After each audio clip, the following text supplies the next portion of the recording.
আরশের উপর সিদরাতুল মুনতাহা, তার উপরে আল্লাহর আরশ, তার উপরে আল্লাহর কুরসি, সেখানে আল্লাহ তাআলা সমাসীন। এই আরশের উপর থেকে আল্লাহ তাআলা জমিনের অতল গহ্বরে, কোন জঙ্গলে, কোন গুহার ভিতরে কোন পিপিলিকাও যদি হেঁটে যায়, আল্লাহ বলে এত উপর থেকে ওই পিঁপড়ার হেঁটে চলার পায়ের আওয়াজটাও আমি আল্লাহ শুনতে পাই। এজন্য কেউ যেটা শোনে না শোনে কে? কেউ যেটা দেখে না দেখে কে? কেউ যেটা পারে না পারে কে?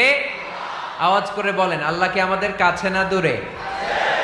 আমার বাবা মা আমার যত কাছে, তার চাইতো আমার বেশি কাছের কে? আমার স্ত্রী আমার যত কাছের, তার চাইতো আমার বেশি কাছের কে? আমি আমার যত কাছের, তার চাইতো আমার বেশি কাছের কে? আল্লাহ তাআলা, তিনি যে আমাদের কাছে, এটা বোঝানোর জন্য তিনি কোরআনে দুটি শব্দ ব্যবহার করেছেন। আওয়াজ করে বলতে হবে, কটি? দুটি। এক